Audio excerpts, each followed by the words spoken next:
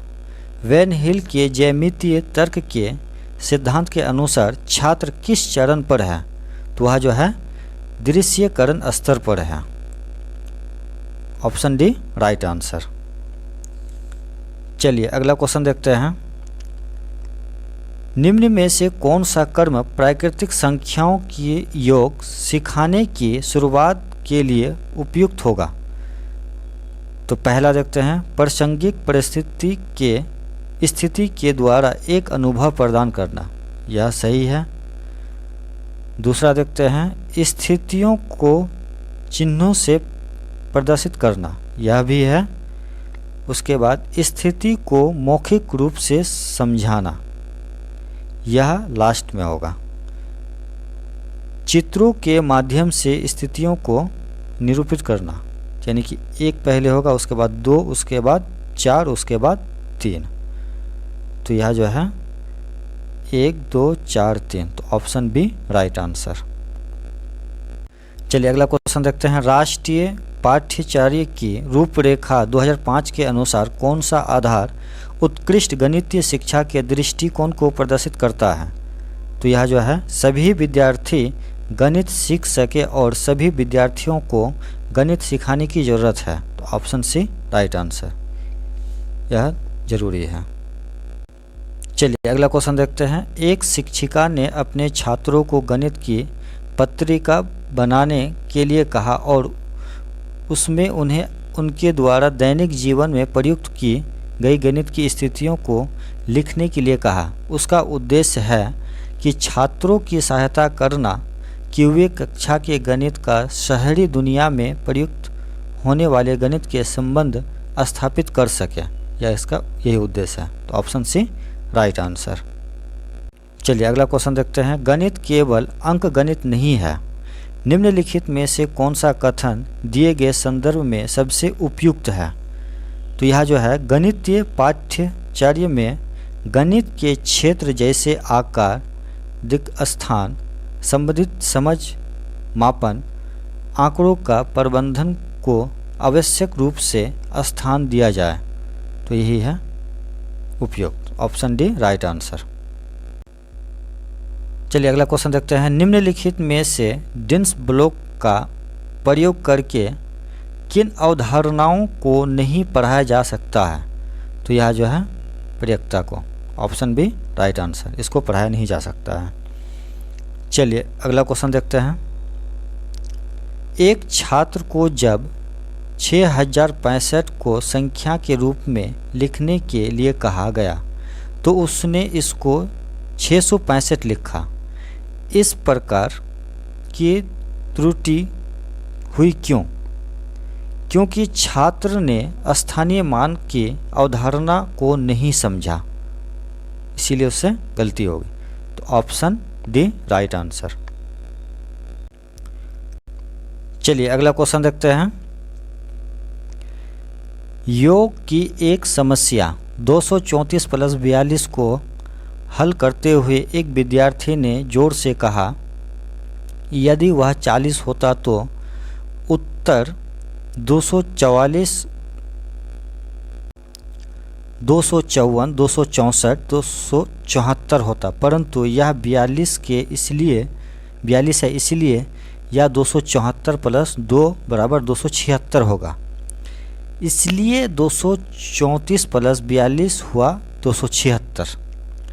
विद्यार्थी द्वारा प्रयुक्त युक्ति के लिए निम्नलिखित कथनों में से कौन सा एक कथन सही है? तो देखते हैं। गणित में औपचारिक रणनीतियों का उपयोग एक शिक्षक के बच्चों की अवधारणात्मक समझ की प्रक्रिया को जानने में सहायता करता है। तो यही सही है। तो ऑप्शन डी राइट आंसर। चलिए अगला क्वेश्चन देखते हैं। कुछ छात्रों में भागफल और शेषफल शब्दों के लिए उलझ भाती है। छात्रों में इस प्रकार की उलझना को दूर करने के लिए निम्न में से कौन सी नीति उपयुक्त है? तो यह जो है,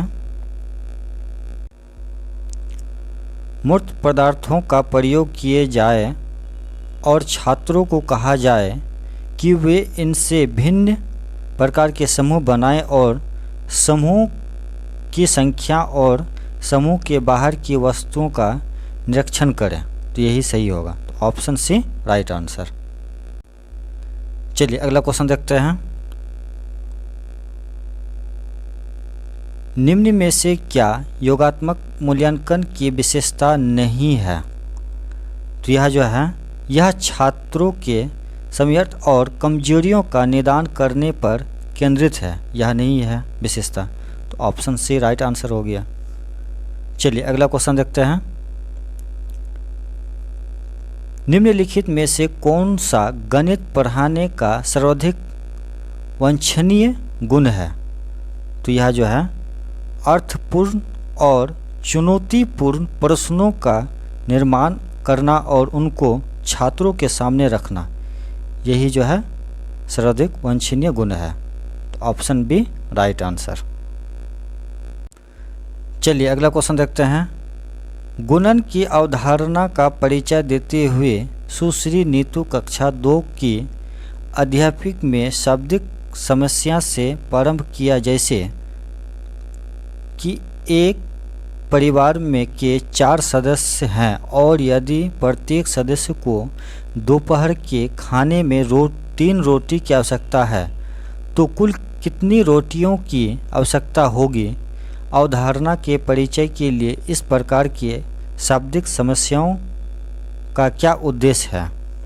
तो यह जो है, वास्तविक की परिस्थितियों का गणितीय समस्याओं से संयोजन करने के सामर्थ्य को विकसित करना, यही है इसका उद्देश्य। तो ऑप्शन बी राइट आंसर। चलिए अगला क्वेश्चन देखते हैं। निम्न में से कौन से गणित की प्रकृति के अनुसार सही है? पहला देखते हैं, गणित की अपनी भाषा है, यह है। दूसरा देखते हैं, किसी भी गणितीय समस्या का केवल एक ही हल होता है, गलत। तीसरा देखते हैं, गणितीय अवधारणाएं अमूर्त होती है, यह सही है। तो 1 और 3 सही है। तो ऑप्शन बी राइट आंसर। चलिए अगला क्वेश्चन देखते हैं। दृश्यकरण और प्रदर्शन प्राथमिक स्तर पर शिक्षण में सुनिश्चित की जाने वाली महत्वपूर्ण प्रक्रिया है, क्योंकि उच्च गणित के बीजगणित और ज्यामिति को पढ़ाने के लिए ये निहित है। तो ऑप्शन ए राइट आंसर। चलिए अब हम पढ़ेंगे इन्वायरमेंटल स्टडीज। कुडुख कहाँ के लोगों की बोलचाल की भाषा है? तो यह जो है झारखंड के लोगों की भाषा है। तो ऑप्शन डी राइट आंसर। चलिए अगला क्वेश्चन देखते हैं। आपका घर एक्स पर स्थित है तथा आपका विद्यालय वाई पर स्थित है। यद्यपि आपका विद्यालय ठीक सामने है, परंतु बीच में व्यस्त राजमार्ग होने के कारण आप सीधे नहीं जा सकते हैं। अतः आप पहले ठीक उत्तर में 100 मीटर दूर जाते हैं, फिर ठीक पश्चिम में 75 मीटर लंबा सुरंग पथ पार करते हैं और अंत में आप 100 मीटर दूरी पर ठीक दक्षिण में वाई पर अपने विद्यालय पहुंचते हैं। वाई पर विद्यालय के सापेक्ष एक्स पर आपका घर कहाँ स्थित है? तो यह जो है इसका हल किए हुए हैं। फूड जो है 75 मीटर ठीक पूर्व में है। तो ऑप्शन सी राइट आंसर। चलिए अगला क्वेश्चन देखते हैं। कोई रेलगाड़ी नागरकोइल से 5 जून 2020 को प्रातः 4:15 बजे स्टेशन छोड़कर 7 जून 2020 को प्रातः 3:15 बजे गांधी धाम पहुंचती है। तो रेलगाड़ी द्वारा चली गई दूरी 2640 किलोमीटर है। यात्रा की अवधि में रेलगाड़ी की औसत 4 किलोमीटर घंटा में लगभग। तो पहले हम देखते हैं क्या है, यानी कि 5 जून 2020 को 4:15 में, तो टोटल कितना हो गया, और 7 जून 3:15 में, तो टोटल मेरा कितना हो गया, यानी कि 47 घंटा। 47 घंटा। अच्छा, दूरी कितना है, 2640 किलोमीटर। तो इसकी औसत चाल निकाल लेते हैं हम पहले। तो 2640 बट्टे 47, तो मेरा लगभग कितना हो गया, 56.17 किलोमीटर प्रति घंटा, यानी कि लगभग option C right answer.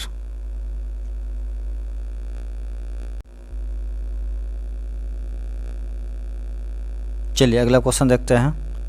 Bihar के लोगों के लिए मधुमक्खी पालन लीची प्रारंभ करने की सबसे अच्छी अवधि है। तो यह जो है अक्टूबर से दिसंबर। तो ऑप्शन बी राइट आंसर। चलिए अगला क्वेश्चन देखते हैं। वेलक्रो का उपयोग बहुत सी चीज़ों को एक दूसरे के साथ चिपकाने में किया जाता है। निम्नलिखित में से किसने प्रकृति से प्रेरणा लेकर वेलक्रो को बनाया था?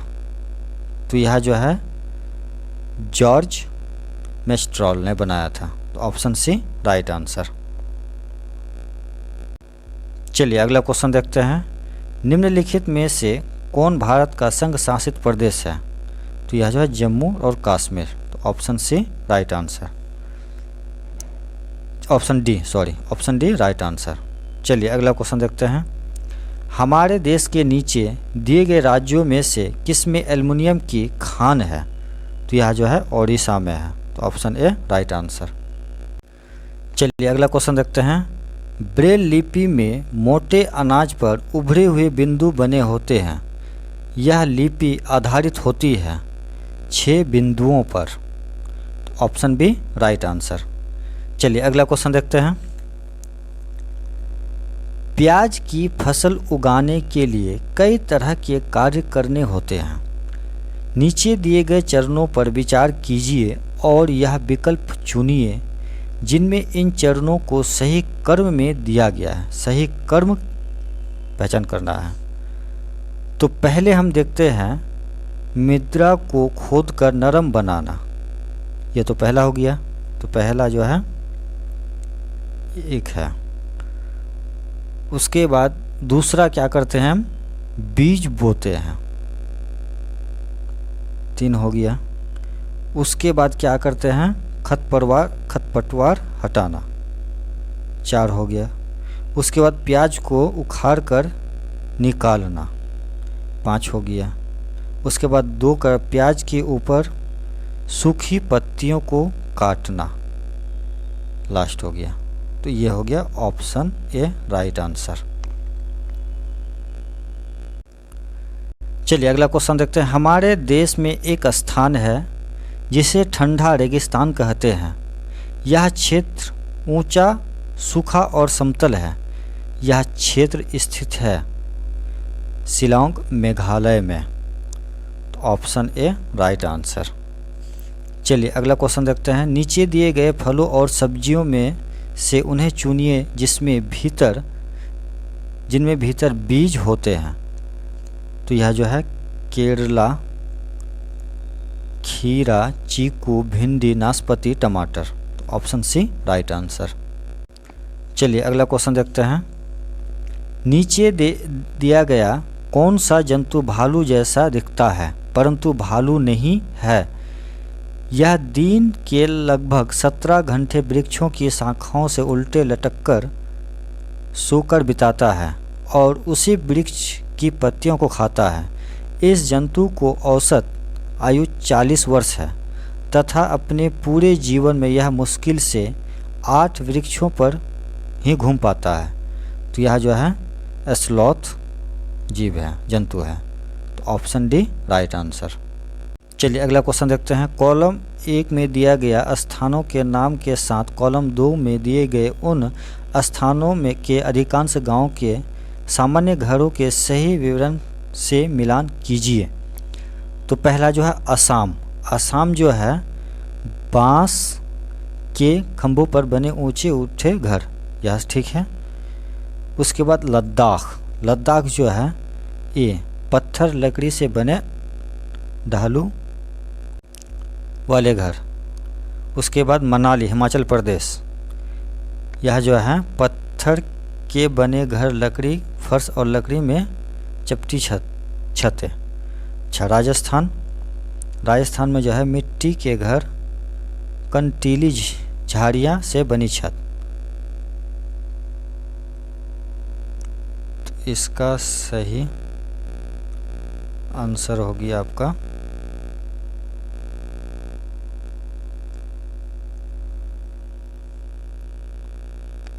सी। चलिए अगला क्वेश्चन देखते हैं। हमारी पृथ्वी ग्लोब की भांति गोल है। वास्तविक में पृथ्वी पर ऊपर या नीचे कुछ नहीं होता है, यह सब सापेक्ष है। हम भारत के लोग वास्तव में पृथ्वी के पृष्ठ के नीचे दिए गए देश के लोग के सापेक्ष उल्टे खड़े हैं और देश है अर्जेंटीना। तो ऑप्शन बी राइट आंसर। चलिए अगला क्वेश्चन देखते हैं। अपने खेती से अधिक उपज प्राप्त करने के लिए कोई किसान उर्वरकों और कीटनाशियों का अधिक्य में उपयोग करके खेती के बार धान की फसल उगा रहा है। उसका यह व्यवहार उसके खेतों की मृदा को अंततः किसी भी फसल को उगाने के लिए अनुपयुक्त बनाएगा। तो ऑप्शन डी राइट आंसर। चलिए अगला क्वेश्चन देखते हैं। निम्नलिखित में कौन सा समूह EVS पाठ्यक्रम में सुझाए गए 6 धीमी में से 4 को सही ढंग से प्रस्तुत करता है? तो यह जो है परिवार और दोस्त मित्र, भोजन, पानी और यात्रा, ये 4 सही ढंग से प्रस्तुत करता है। तो ऑप्शन बी राइट आंसर।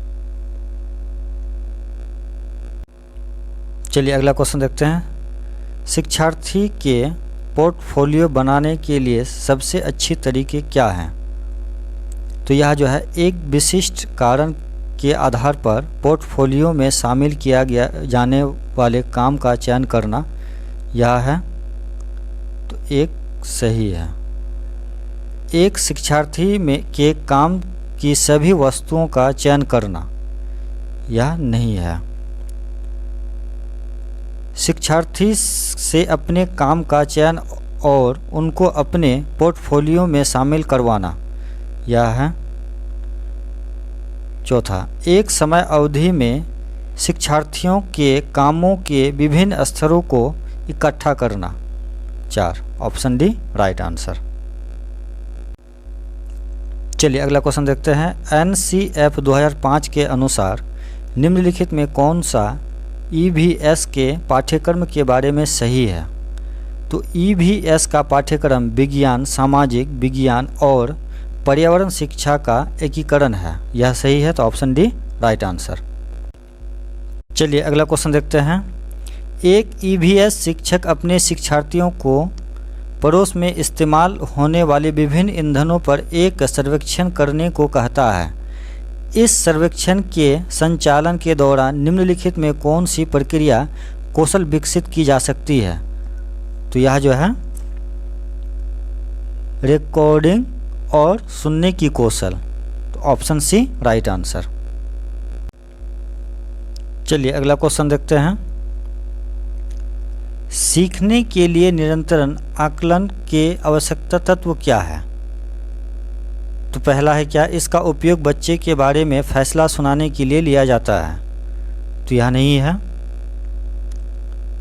इसे सीखने की स्थितियों में निहित किया जा सकता है। तो यह है। तीसरा क्या है, यह शिक्षकों को उनकी शिक्षण अधिगम विधि से समायोजित करने की गुंजाइश प्रदान करता है। यह भी है। तो 2 और 3, तो ऑप्शन सी राइट आंसर। चलिए अगला क्वेश्चन देखते हैं। कुणाल ने कपड़ों की बंधेज की रंगाई पर कार्यशाला करने के लिए अपने विद्यालय में एक स्थानीय कारीगर को आमंत्रित किया। स्थानीय कारीगर को आमंत्रित करने के उद्देश्य निम्नलिखित में से इसके अतिरिक्त है। तो यह जो है शिक्षार्थियों को सामान्य भाषा सीखने में मदद करना। Option C right answer. चलिए अगला क्वेश्चन देखते हैं। मेहर के पास कक्षा में कुछ शिक्षार्थी हैं जो प्राकृतिक आपदा के कारण अपने मूल स्थान से विस्थापित हो गए हैं और उन्हें विद्यालय वातावरण में समायोजित करने में समस्या है।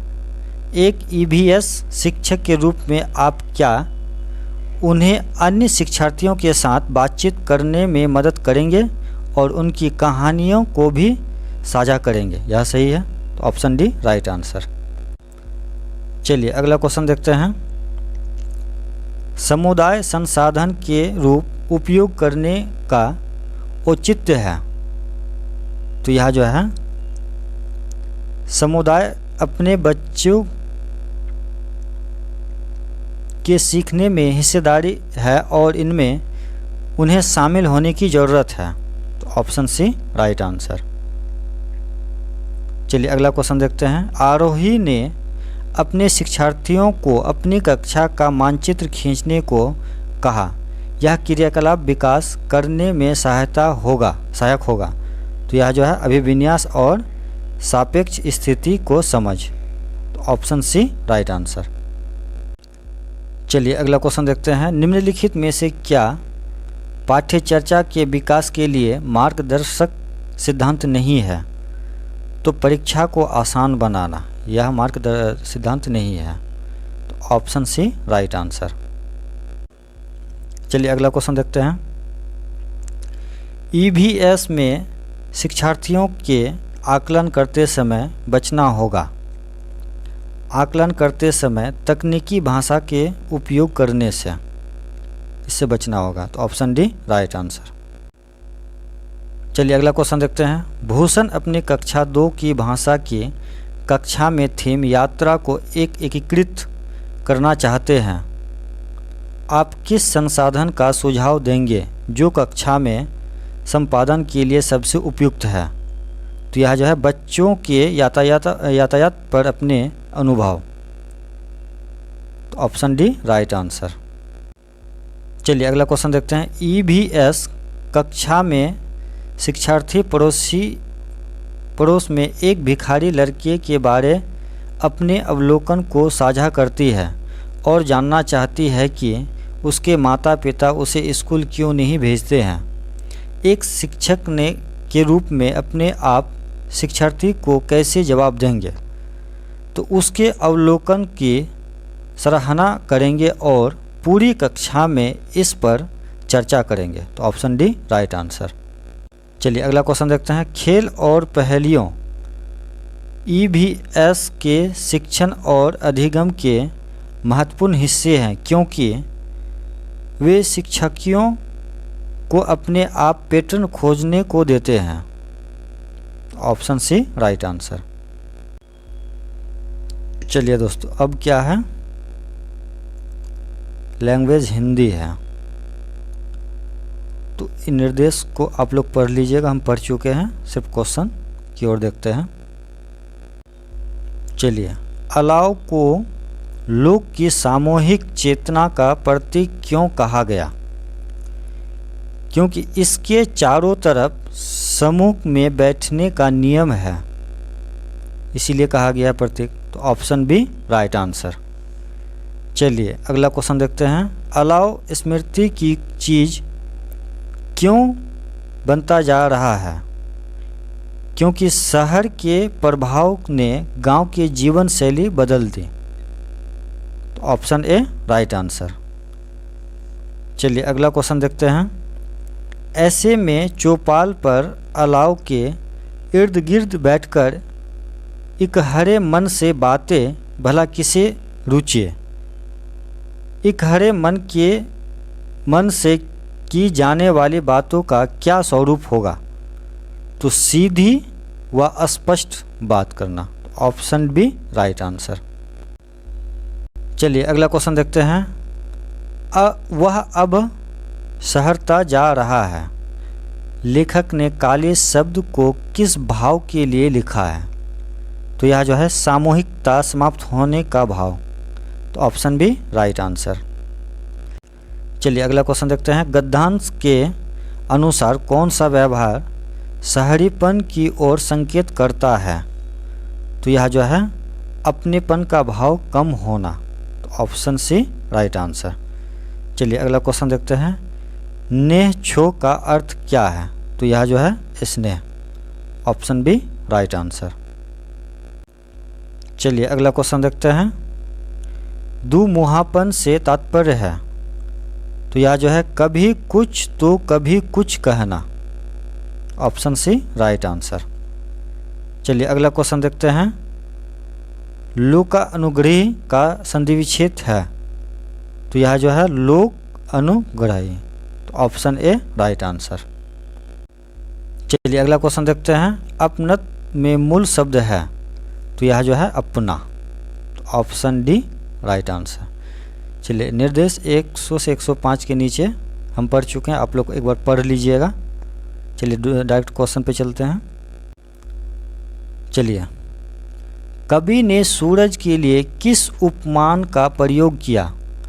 तो सफ़ेद रंग का खरगोश उछल कूद कर रहा हो, यह उपमान किया। तो ऑप्शन डी राइट आंसर। चलिए अगला क्वेश्चन देखते हैं। बहुत दिनों के बाद मुझे धूप ने बुलाया से अभिप्राय है? तो कोहरे भरे शीत के बाद धूप निकली हो। तो ऑप्शन ए राइट आंसर। चलिए अगला क्वेश्चन देखते हैं। धूप किस रंग से वस्त्र पहनकर आई है? तो धूप जो है सफ़ेद रंग की वस्त्र पहनकर आई है। तो ऑप्शन डी राइट आंसर। चलिए अगला क्वेश्चन देखते हैं। ताते जल नहा में किसके स्नान का उल्लेख है? तो यह जो है धूप का। तो ऑप्शन ए राइट आंसर। चलिए अगला क्वेश्चन देखते हैं। मेघ ऊन का गोला बुनती सुकुमारी से आश्य है? तो यह जो है नभ में श्वेत बादल उड़ रहे हैं। तो ऑप्शन डी राइट आंसर। चलिए अगला क्वेश्चन देखते हैं। मुझे धूप ने बुलाया में अलंकार है? तो यह जो है मानवीकरण। तो ऑप्शन सी राइट आंसर। चलिए अगला क्वेश्चन देखते हैं। भाषा के पाठ्य पुस्तकों में पहेलियों और वर्ग पहेलियों को शामिल करना है? तो यह जो है विद्यार्थियों में समालोचनात्मक चिंतन योग्यता का विकास करता है। तो ऑप्शन ए राइट आंसर। चलिए अगला क्वेश्चन देखते हैं। आपकी कक्षा में एक दृष्टिबाधित विद्यार्थी है। एक भाषा शिक्षक के रूप में आप उस बालक के साथ सामान्य व्यवहार करेंगे तथा उसे श्रव्य सामग्री के द्वारा सहायता करेंगे। तो ऑप्शन डी राइट आंसर। चलिए अगला क्वेश्चन देखते हैं। प्राथमिक स्तर पर शिक्षार्थियों के आकलन के दौरान एक भाषा शिक्षक को मुख्य रूप से निम्नलिखित में से एक पर ध्यान देना चाहिए। शिक्षार्थियों के निष्पादन के बारे में विविध तरीकों से जानकारी एकत्रित करना तथा उसे शिक्षार्थियों एवं उनके माता पिता के साथ साझा करना। तो ऑप्शन सी राइट आंसर। चलिए अगला क्वेश्चन देखते हैं। बच्चे एक या एक से अधिक भाषाओं के ज्ञान के साथ विद्यालय में आते हैं। एक से अधिक भाषाओं का ज्ञान बच्चों को सहायता करता है तो अन्य भाषाओं एवं नए विषयों की आसानी से सीखने में। तो ऑप्शन ए राइट आंसर। चलिए अगला क्वेश्चन देखते हैं। कक्षा 3 के विद्यार्थी की कॉपी को देखते समय भाषा की शिक्षिका ने कुछ त्रुटियां देखी और महसूस किया कि बच्चों की त्रुटियां स्वाभाविक है और उनके अधिगम की संकेत है। तो ऑप्शन सी राइट आंसर। चलिए अगला क्वेश्चन देखते हैं। वैगोत्स्की के अनुसार बच्चे साथियों के साथ सामाजिक अंतःक्रिया से सीखते हैं। एक भाषा शिक्षक के रूप में है तो जोड़े एवं समूह कार्य के लिए योजना बनाएं ताकि वे साथियों के साथ अंतःक्रिया कर सकें। तो ऑप्शन डी राइट आंसर। चलिए अगला क्वेश्चन देखते हैं। निम्नलिखित में से कौन सा तरीका भाषा शिक्षक के द्वारा अपनाया जाना चाहिए। तो यह सुनिश्चित करना कि उसकी कक्षा में सभी विद्यार्थी महसूस करें कि उन्हें स्वीकृत एवं महत्व दिया जा रहा है, चाहे वे किसी भी भाषा, सामाजिक एवं सांस्कृतिक पृष्ठभूमि के से संबंध रखते हो।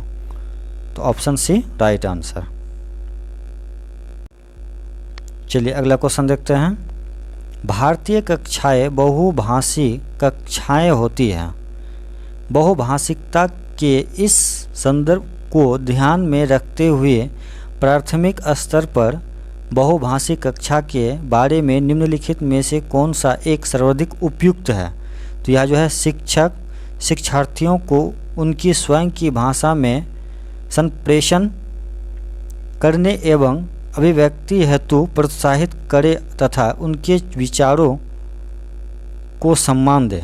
यह सही होगा। Option D right answer. चलिए अगला क्वेश्चन देखते हैं। भाषा शिक्षक ऐसे कार्य दे जोड़े समूह में किया जा सके क्योंकि इस प्रकार के अर्थपूर्ण कार्यों से बच्चे एक दूसरे की सहायता करते हैं, इसे सीखते हैं। तो ऑप्शन सी राइट आंसर। चलिए अगला क्वेश्चन देखते हैं। एक अध्यापक का अपने कक्षा में इस बात पर ध्यान जाता है कि एक बच्चे को भाषा पढ़ने एवं समझने में कठिनाई हो रही है। यह ... लक्षण हो सकता है। पढ़ने में अक्षमता, यही लक्षण है। तो ऑप्शन डी राइट आंसर। चलिए अगला क्वेश्चन देखते हैं। निम्नलिखित में से कौन सा कथन प्राथमिक स्तर पर आकलन करने के संदर्भ में सही है। तो आकलन विद्यालय आधारित तथा शिक्षण अधिगम प्रक्रिया के साथ समावेशित होनी चाहिए। यह सही है। तो ऑप्शन सी राइट आंसर।